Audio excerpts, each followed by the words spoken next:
मित्रों नमस्कार। आप हैं बसंत गुरु जी के साथ। आइए आंख बंद करके एक बार मध्यम स्वर में गायत्री महामंत्र को स्मरण करें। ओम भूर्भुवः स्वः तत्सवितुर्वरेण्यं भर्गो देवस्य धीमहि धियो यो नः प्रचोदयात्। मित्रों, इस महामंत्र के विषय में मैंने अपना गुरुदेव से पूछा कि गुरुदेव, क्या यह मंत्र वाकई में बहुत शक्तिशाली है? क्या बहुत सिद्ध मंत्र है? ये जो मूर्ति है, ये क्या वास्तव में हमारे जीवंत प्राण से, इस अखिल एनर्जी से या परमात्मा से ओतप्रोत शक्तिशाली है? क्या वाकई में इस शब्द को हम दोहराते हैं, बार बार रिपीट करते हैं, बार बार स्मरण करते हैं, तो क्या वाकई में ये हमारे अंदर में दिव्य क्षमता को प्रकट कर देता है? मुझे बड़ा आश्चर्य हो रहा है गुरुदेव कि यह कुछ शब्दों का संरचना है या कुछ अक्षरों का जोड़ है, और अलग अलग स्वर में इसको आप अलग अलग रिदम में जब हम इसको बोलते हैं तो हमारा अंदर का जो ध्वनि विज्ञान है, हमारे अंदर की जो तंत्रा है, हमारे अंदर की जो तंत्र है, वो वहाँ जा कर के हमारे कोशिकाओं में ये अपने रिदम के कारण ये वहाँ उपस्थित एनर्जी को विस्फोट कर देता है। यहाँ तक तो मेरा विज्ञान समझ में आ रहा है, क्योंकि मैं साइंस के तरह से इसे देखना चाहता हूँ।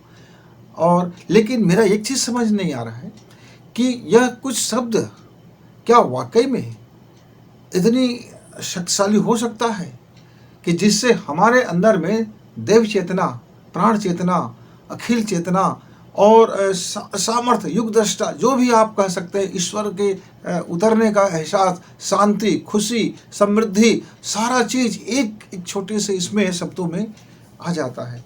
गुरुदेव, मेरी बड़ी जिज्ञासा है, मैं बड़ा परेशान हूँ, बहुत बेचैन हूँ। मैं 1 साल से मैं इसमें सोच रहा हूँ और मैं किसी नतीजे पर नहीं पहुँच पा रहा हूँ। मित्रों, यह उन दिनों की बात है जब मेरी अवस्था छोटा था और मैं अपने गुरुदेव को मैं ठीक से जानता भी नहीं था। मेरा उनसे कोई खास ज़्यादा परिचय नहीं हुआ था।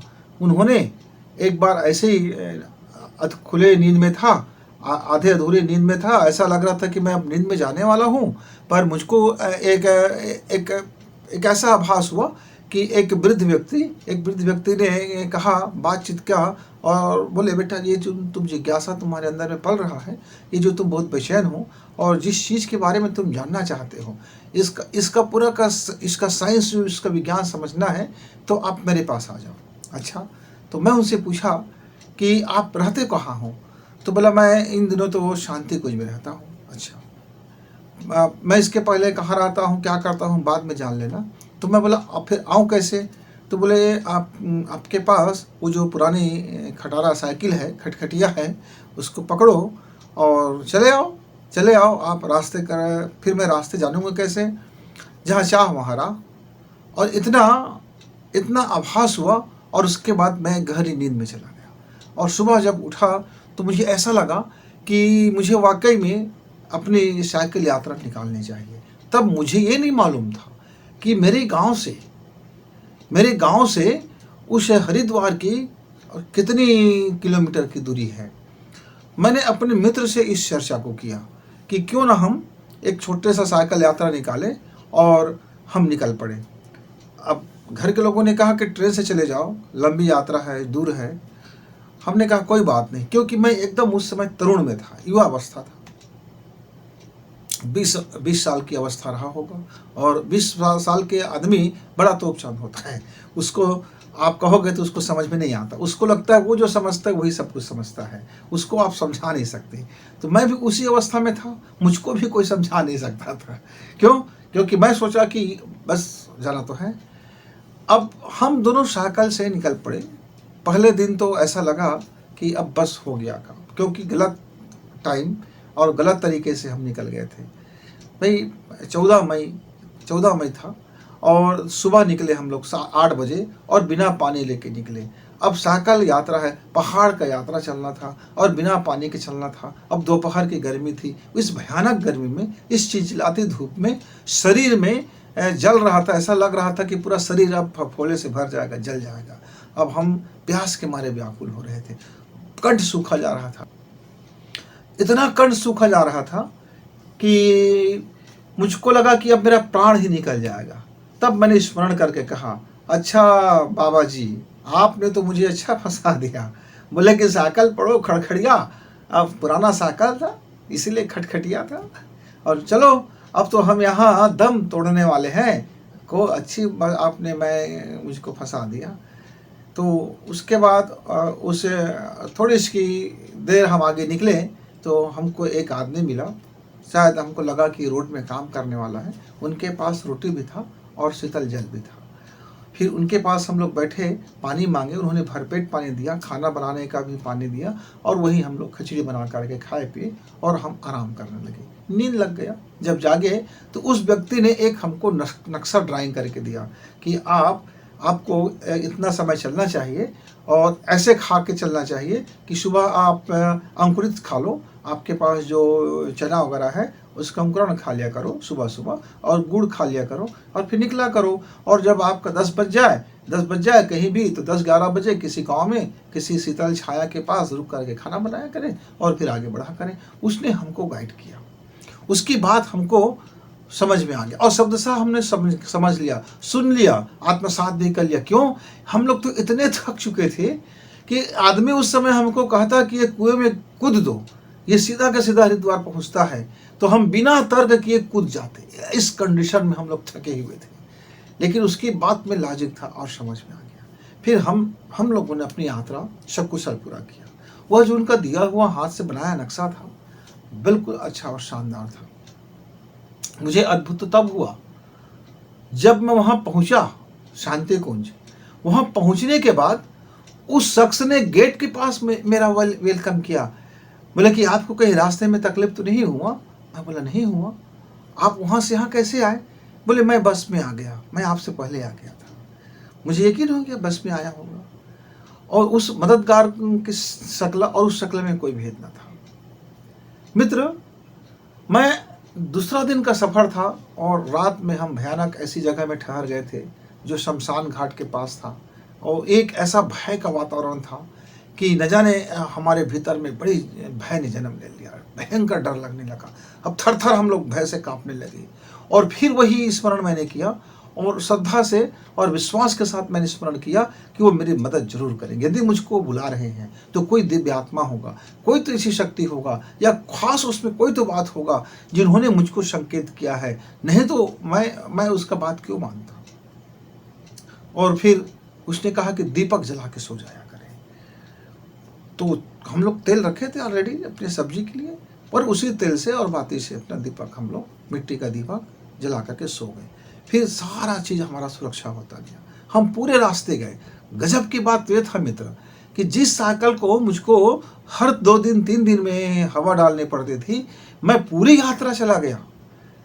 ना हम पंचर बनाने का सामान रखे थे, ना हवा का सामान, कुछ भी नहीं रखे थे। लापरवाह थे। बस कुछ सब्जी रखे सूखा, और चना रखे, गुड़ रखे और चावल रखे, और खाना बनाने के छोटा सा पतीले रखे, उसी में सब सामान को भरे, साइकिल में लादे और निकल गए। पर श्रद्धा और विश्वास ने में कभी हमको ये ख्याल ही नहीं आया कि मेरा साइकिल का टायर सही है कि ट्यूब सही है कि ब्रेक सही है कि छर्रा सही है कि कटोरी सही है कि कुत्ता सही है। हमने कुछ चेकअप नहीं कराए थे, लापरवाही हमारा था। लेकिन हमें ख्याल वापसी आने पर आया, घर आने पर आया कि हमसे इतनी बड़ी चूक हो गया था। मित्र, अंदर में जब उस श्रद्धा ने जन्म लिया मेरा, तब वह पूरा का पूरा 1600 किलोमीटर की साइकिल यात्रा और भरी गर्मी में चिलचिलाते धूप चलते थे, तेज आंधियाँ चलते थे, बारिश भी बीच में होने लगे, हम लोगों का निकला। और वहाँ जा कर के मैंने अपने उस समय मैं उसको बाबा जी बोलता था। बाबा जी, आप तो बड़ी हमारी खटिया खड़ी कर दिए थे और ये चंबल के रास्ते में जब हम पहुँचे मित्र, तो वहाँ की भूमि के प्रभाव से हमारे दोनों दोस्तों के बीच में खटपट हो गया था, बड़ी अनबन हो गई थी। ऐसा भूमि का प्रभाव, यहाँ का भावनात्मक प्रभाव ऐसा हुआ कि हम 50 किलोमीटर तक हम अनबन रहे, हमारा ठीक से जमा नहीं। फिर आगे जा कर के जैसे हमारा भूमि बदला, फिर दोस्ती आ गया और हमको समझ में आ गया कि हम जिस रास्ते में चलते हैं, जिस अन्न को खाते हैं, जिस पानी को पीते हैं, जिस श्रद्धा से जीवन जीते हैं, जिस विश्वास में चलते हैं, वह हमारा अंदर का तपोमय होना चाहिए, शुद्ध होना चाहिए, सात्विक होना चाहिए और सहृदयता से होना चाहिए। नहीं तो हमको हमारा कोई भी तामसिक प्रभाव हमको अपने लपेटे में लेगा, कोई व्यक्ति हमको अपने लपेटे में लेगा। हमारा विश्वास डगमग हुआ तो फिर हमारा तो हो गया काम, हम समझ में आ गया। तब मैंने यह प्रश्न गुरु जी से पूछा, क्योंकि तब तक मुझको इस गायत्री मंत्र के विषय में बहुत ज़्यादा जानकारी नहीं था। मैं शिव जी की पूजा करते हुए मैं इस मंत्र को बोला करता था। मुझे यह भी नहीं मालूम था कि इस मंत्र का नाम गायत्री महामंत्र है, पर मैं बचपन से यूं ऐसा पूजा कर लिया करता था। माँ सरस्वती की पूजा करना है तब भी इसी मंत्र को बोल लिया करता था। और ईश्वर की कृपा कि बचपन से रुझान हो गया था माँ सरस्वती को आराध्य और शंकर जी की पूजा करना और इस मंत्र का अपना ध्यान कर लेना। तब गुरुजी ने जो मुझे बात कही, मैं वो बात आपको बताना चाहता हूँ। मैंने इतनी संघर्ष करने के बाद यह मेरे एक तपस्या से मेरे लिए कोई कम ना था। शरीर पतला दुबला, उम्र 20 साल का, जो कभी घर के छाया से बाहर ना निकला हो, जिसको अपने शहर का एक गली पता ना हो, जिसके लिए कोई कस्बा जिससे कभी सफ़र ना किया हो, कभी इस तरह से कभी चला ना हो, उस व्यक्ति का सफ़र यदि किसी के द्वारा संचालित हुआ मित्र, तो वह मेरी श्रद्धा और विश्वास था। मेरा जो विश्वास के साथ जो श्रद्धा था और जो श्रद्धा से लिपटा हुआ जो मेरा विश्वास था, वो मुझको वो शक्ति उत्पत्ति दे दिया, वो मुझे शक्तिशाली बना दिया, वो मेरे आत्मविश्वास को इतना बलशाली बना दिया कि मेरा शरीर की तकलीफ, मेरी रोम रोम का जो तकलीफ था, मेरे एक एक कोशिकाओं में जो पीड़ा होती थी, वो मुझे एहसास नहीं होता था। तकलीफ यद्यपि होता था, थकावट लगते थे, लेकिन मेरा मनोबल के अंदर में जो पावर आया वो इतना गजब का था कि उसके बाद से फिर मेरी ज़िंदगी में कोई भी काम आ जाए, कोई भी संकट आ जाए, कोई भी मुसीबत आ जाए, कोई भी परेशानी आ जाए, फिर मेरा आत्मविश्वास कभी डिगता नहीं है, कभी इंच भर इधर से उधर होता नहीं है, क्योंकि वो श्रद्धा और विश्वास की जो शक्ति है उससे मैं तब लबरेज हुआ था। इतनी कठिन परिश्रम के बाद मुझको इस चीज़ समझ में आया था कि मेरी क्या औकात था। जिस साइकिल खटखटिया साइकिल में मैं 10 किलोमीटर भी चलूं तो उसकी छर्रा कटोरी ची करने लगे और उसकी हवा निकलने लगे। इतना कमज़ोर ट्यूब टायर कि मैं क्या बताऊं, 20 किलोमीटर का सफ़र भी उसमें चलना संभव ना हो। लेकिन 3500 से ऊपर का सफ़र उस साइकिल ने ऐसा निकाला कि ऐसा लगता था कि नया साइकिल है। कहीं ब्रेक फेल नहीं हुआ, कहीं पंचर नहीं हुई, कहीं हवा कम नहीं हुआ, कहीं कुछ भी तकलीफ नहीं हुआ मित्र। इतनी तेज आंधी में चले बुखार नहीं हुआ, बारिश में चले बुखार नहीं हुआ, कोई फीवर नहीं हुआ, कोई एलर्जी नहीं हुआ, जगह जगह के पानी पिए कोई एलर्जी नहीं हुआ, बस वो खिचड़ी पानी खाते रहे, शरीर में कोई कमजोरी नहीं हुआ। ये सब क्या था? ये विज्ञान से परे चीज़ था मित्र, ये हमारे लॉजिक से परे चीज़ था।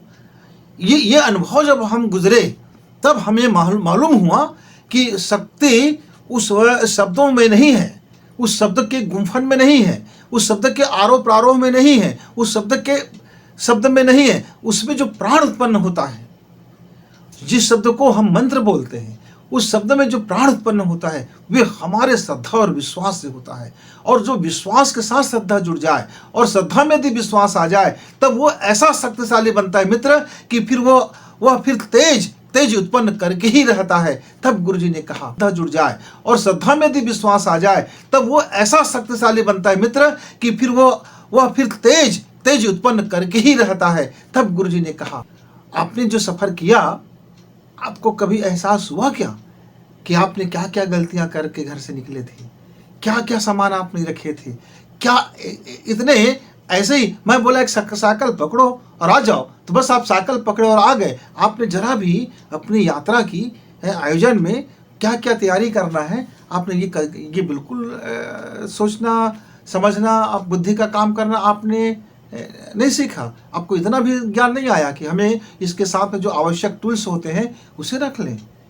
मैं बोला नहीं तो आया बाबा जी, नहीं तो आया। तो बस जिंदगी ऐसी जीना है, जब मौत का बुलावा हो तो कोई टूल्स मत पकड़ो, उठाओ साइकिल, निकल पड़ो, अपना जीवात्मा उठाओ और निकल पड़ो। जीवन एक क्षण के लिए भी यदि आप अपनी बुद्धि लगा देते हैं, आप अपनी बुद्धि वहां लगाते हैं जहां आपने अपनी बुद्धि का इन्वर्टेड कामा लगाया, जहां आपने बुद्धि बल को लगाया, तो फिर बुद्धि आपके इस शक्ति को छेड़ कर देता है, क्योंकि बुद्धि चीरफाड़ करता है। और बुद्धि श्रद्धा नहीं जानता, बुद्धि विश्वास नहीं जानता, बुद्धि प्रैक्टिकल जानता है, और बुद्धि विज्ञान जानता है, और वो भी उसके सामर्थ्य का विज्ञान। उसको आज की बुद्धि को सिर्फ कोशिका तक पहुंचा है, आज का बुद्धि सिर्फ ऊर्जा पद तक पहुंचा है। आज का बुद्धि उस ऊर्जा के अंदर में जो प्राण तत्व होते हैं, उस चैतन्य प्राण तक अभी सफर करना बचा है। तो आज का विज्ञान अभी पहले पदान पर है बेटा, पहले पदान पर है, इसको भी आगे और बहुत सफर करना है, ऐसा गुरुजी ने कहा। तो मैं कहा फिर ये गायत्री मंत्र जो हम बोलते हैं तो इसमें कोई शक्तियाँ नहीं है। फिर आप कहते हैं ये मंत्र बोलो, ये शक्तिशाली मंत्र है, इससे आपका कायाकल्प हो जाएगा, इससे आपका जीवन में बदलाव आ जाएगा, सुख आ जाएगा, समृद्धि आ जाएगा। तो फिर आप बोलते हैं ऐसा, तो बोलते हैं ना, हाँ ना, ठीक है ना, इस मंत्र को पहले बोलना तो सीखो, पहले क ख तो पढ़ाई करना सीखो, उसके बाद जब पीएचडी करोगे तो मालूम होगा इसमें कितनी सिद्धियां हैं, इसमें कितनी ताकत है, इसमें कौन सा विज्ञान काम करता है, इसमें प्राण विज्ञान कैसे काम करता है, इसमें महाप्राण कैसे उत्पन्न होता है, इसे अंतरिक्ष को ये किस तरह से अपने लपेटे में लेकर के वह चीज़ें उत्पन्न कर देती है। अब इसमें पहले आप कहना सीखो, नर्सरी क्लास में हो तो वहाँ आप खड़िया सीखो, बाद में इसका पीएचडी करना तो समझ में आएगा। लेकिन आपका कोई भी मंत्र हो, कोई भी विज्ञान हो, कोई भी कार्य हो, कोई भी संबंध हो, चाहे रिश्तेदारी हो, नातेदारी हो, पिता से संबंध हो, पुत्र से संबंध हो, पत्नी से संबंध हो, पड़ोसी से संबंध हो, अगर कर्मचारी से संबंध हो, आपके सहयोगी से हो, कहीं भी हो, बिना विश्वास के आप अपनी लाइफ नहीं गुजार सकते। आप यदि विश्वास नहीं करोगे तो आपको इतनी कठिनाइयों से जूझना पड़ेगा कि आप उसकी कल्पना नहीं कर सकते। विश्वास तो करना पड़ेगा। लेकिन यदि आप अपने अंदर, अपने सद कार्य के अंदर, अपने सद चिंतन के अंदर, अपने सद व्यवहार के अंदर, अपने एनर्जी के अंदर, अपने परमेश्वर के अंदर, यदि आपने अपने भीतर में आने वाले इनर को यदि आप वहाँ श्रद्धा से भर लेते हो, अपने हार्ट को श्रद्धा से भर लेते हो, अपने इनर के मस्तिष्क को श्रद्धा से भर लेते हो, अपने अवचेतन को श्रद्धा से भर लेते हो, अपने चैतन्य शक्ति को श्रद्धा से भर लेते हो, तो श्रद्धा और विश्वास मिलकर के चमत्कार उत्पन्न कर देते हैं। ये अनहोनी को होनी कर देते हैं और होनी को अनहोनी में बदल देते हैं। आप चाहो तो अपनी दिशा बदल सकते हो। आप ये जो विज्ञान का है, ये जो 5 तत्व है, उसके सामने इसका कोई मायने नहीं रह जाता। ये उसके अंदर संचयित होता है, इसको वो नियंत्रित करता है, परिस्थिति को फिर वो नियंत्रित करता है। क्यों? आप परिस्थिति से नियंत्रित हो जाते तो क्या आप यहाँ तक साइकिल से पहुँच पाते? आप सोचते बाप रे कितनी भयानक गर्मी, चिलचिलाती धूप, अंगारे बरसते दोपहर, फिर तेज तूफान, अरे बाप रे बाप, इससे तो अच्छा है ट्रेन में चला जाऊं। तो फिर आप विकल्पों में सहारा लेते, फिर विकल्प आपका संकल्प कभी नहीं बनता, फिर आप विकल्प जीवन भर मरते दम तक आप विकल्पों की तलाश में भटकते रह जाते।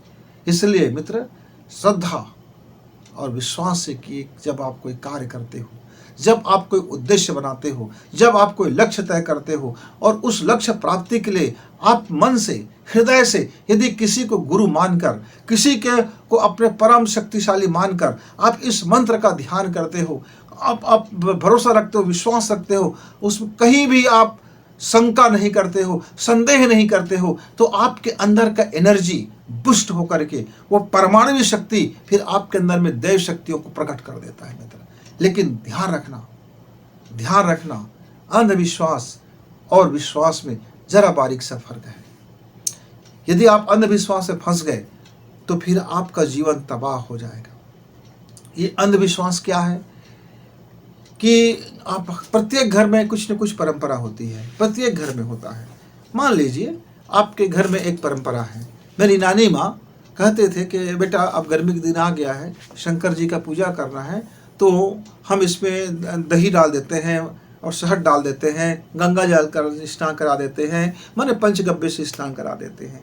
तो मैंने कहा नानी, ये जो आप जिस बरगद के वृक्ष के नीचे में जो शंकर जी हैं और उसके नीचे में आप ये दही डालोगे तो विज्ञान कहता है उसकी जड़ खराब हो जाएगा। ये द्राक्ष के नीचे में आपने शंकर जी को रखा है और आप उसको पंचगव्य से स्नान कराओगे तो विज्ञान कहता है कि उसकी जड़ें समाप्त हो जाएगी। जड़ में मट्ठा डाल देना मतलब उस पेड़ को ख़त्म कर देना होता है।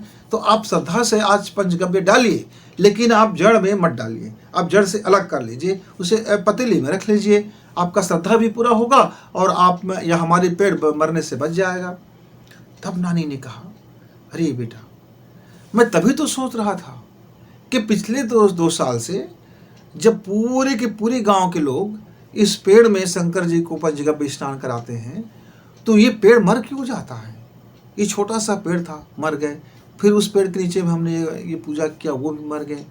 अब समझ में आया। वैसे ही किसी किसी घर में ऐसा होता है कि एक भैया कि आपको कोई शुभ काम करना है तो आपको ये करना होगा, ये नहीं करोगे तो भगवान रुष्ट हो जाएंगे, बलि नहीं चढ़ाओगे तो देवता रुष्ट हो जाएंगे। अरे भैया, कोई भी देवी देवता किसी की हत्या नहीं करता, वो किसी की बलि नहीं करता, हम उसके संतान हैं, वो अपने संतानों की हत्या नहीं करते। ये लॉजिक को समझ जाइए। तो छोटे बहुत सारे अंधविश्वास भरे पड़े हैं।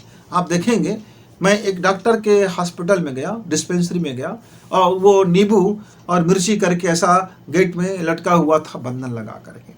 तो मुझे बड़ी हंसी आया और मैं सोचा भी कि मैं इस डॉक्टर से इलाज कराऊं कि ना कराऊं, क्योंकि इस डॉक्टर में तो अपनी जो काबिलियत है उसके प्रति कम भरोसा है, ये अंधविश्वास के प्रति ज़्यादा भरोसा है। शायद ये ज़्यादा मरीज आए, ज़्यादा पैसा मिले और उसका ज़्यादा से ज़्यादा हॉस्पिटल में मरीज आए, इस कारण से ये तंत्र मंत्र का सहारा लिया होगा और ये अंधविश्वास में पड़ गया होगा। मैंने अपनी छोटी सी बीमारी था, गया इलाज कराया, लेकिन बातों बात मैंने उस डॉक्टर से ये बात पूछ बैठा। मैं बोला, डॉक्टर साहब, यदि ये नींबू, ये मिर्ची और ये बंधन मेरा इलाज कर देता तो फिर मैं आपको फीस क्यों दे रहा हूँ। मैं उसी अनपढ़ और जो बुदबुदा देते हैं, जो काले मंत्र जादू करते हैं, जो थोड़ी सी इधर उधर करके हाथ से पानी निकाल देते हैं, थोड़ी सी इधर जाल करके वस्तु को पैसा बना देते हैं, तो उनके पास भीड़ न लग जाती। आपका ये समझ नहीं आया। तो बोले, क्या बताऊँ, ये हम लोग हॉस्पिटल बनवाने के बाद उद्घाटन का समय आया तो मेरी माँ ने जिद पकड़ दिया कि नहीं, हमको ये बंधन कराना है, ये कराना ही कराना है, इसके बगैर हमारा हॉस्पिटल में कुछ हो गया तो, किसी की नज़र लग गई तो, कोई तंत्र मंत्र कर दिया तो, कोई ऐसा हो गया तो, कोई वैसा हो गया तो, हजार बातें करके मेरे मन में भी संदेह उत्पन्न कर दिया और मेरे साइकोलॉजी से वो साइकोलॉजिकल गेम खेल दिए। अब मैं बोला, भाई कौन बहस करे, मम्मी है, दादी है, नानी है, कौन बहस करे। फिर हम लोग भी करोड़ों रुपए लगाए थे, मन में एक क्षण के लिए तो हमारा भी मन हो गया, हो सकता है ये जितने बातें बोल रहे वो भी हो सकता है, क्योंकि संसार में दोनों पक्ष है। आपका प्रकाश वाला भी है तो अंधेरा वाला भी है, आपका दक्षिण मार्गी भी है तो वाम मार्गी भी है। ये हम पूरी सर्वज्ञ तो है नहीं। हमारा विज्ञान, हमारा जो मेडिकल साइंस है वो थोड़ी सी है, अभी तो बिल्कुल नादान है। अभी हम पूरी तरह से हम इस संसार को जानते भी नहीं हैं। अभी तो हम अणु परमाणु में पहुँचे हैं, अभी तो और जीरो के आगे हमने अभी तो कुछ यात्रा नहीं की है। तो मैंने इसको इसलिए लटका दिया, चलो भाई आपका भी श्रद्धा हो जाए और आपका भी हो जाए। तो मैं बोला, डॉक्टर साहब, ये अंधश्रद्धा है। श्रद्धा तो ये होता कि आप अपने दादी को, अपनी मम्मी को ये समझाते कि हम अपने मरीज का इलाज अपने हृदय से करेंगे, हम उसकी लूट खसूट नहीं करेंगे, हम अपनी नीयत साफ रखेंगे और हम यदि अपना हम 100% देंगे और हम अपना हृदय और मानवता से करेंगे, सेवा करेंगे, तो निश्चित तौर से हमारे पास मरीज की कमी नहीं होगा और ना हमारे पास धन दौलत की कमी होगा, क्योंकि हमारा उद्देश्य नेक है और नेक उद्देश्य है। और मेरे मस्तिष्क में और जो मैंने पढ़ाई किया है वो शानदार किया है, तो आपका वो विश्वास काम करता। और अभी तो आपने एक अंधविश्वास के सहारा ले लिया, लेकिन कोई बात नहीं, यदि उस अंधविश्वास में भी आपका श्रद्धा है तो अच्छी बात है। ऐसा हम दोनों के बीच में बातचीत हुआ। तो मित्रों, कई बार हम अपने उपासक को कुछ ऐसा कर बैठते हैं कि वह अंधविश्वास हो जाता है। तो श्रद्धा और विश्वास में गजब की शक्ति है। आपका वाणी यदि शुद्ध हो, जीवन यदि शुद्ध हो, व्यवहार यदि शुद्ध हो, तो आपके जो श्रद्धा और विश्वास है वे आपको ज़बरदस्त, आपको शक्तिशाली चीज़ बना के रख देता है। मित्रों, तो आप अपने जीवन में कभी शुद्ध रूप से अपने जीवन को देखना, अपनी भावना को ठीक करना, अपने जिह्वा को ठीक रखना, अपने आहार और विहार को ठीक रखना, अपने कामना और वासना को सही रखना, अपने जीवन शैली को सही रखना, और उसके बाद श्रद्धा और विश्वास के साथ किसी की मदद करना। आप देखेंगे उस व्यक्ति का आपका किया हुआ मदद फलदायी होगा। आप किसी व्यक्ति को एक उस श्रद्धा और विश्वास से आप उसके ऊपर सिर में हाथ रख के उसको शांत करना, अब देखना कि उसके दुख और तकलीफें कैसे कम होने लगे, वो व्यक्ति अपने जीवन की निराशा से कैसे उबरने लगे। फिर आपके भीतर में वो सकारात्मक ऊर्जा, एक शक्तिशाली ऊर्जा, फिर वो प्रवाह होना शुरू होगा। मित्रों, तो श्रद्धा और विश्वास एक शक्तिशाली ऊर्जा का प्रवाह करता है। आप अपने जीवन में प्रैक्टिकल करके देखना कि बिल्कुल प्रयोग किया हुआ चीज़ें हैं। ये श्रद्धा और विश्वास जीवन में बहुत शक्तिशाली चीज़ें हैं। मित्रों, आप कभी एक आध हफ्ते के लिए, कुछ टाइम के लिए, एक आध 2 माह के लिए अपने भीतर को जरा चेंज करके देखना, फिर देखना कि किस तरह से लाइफ चेंज हो जाती है। फिर मिलेंगे, तब तक गुरु जी को इजाज़त। नमस्कार।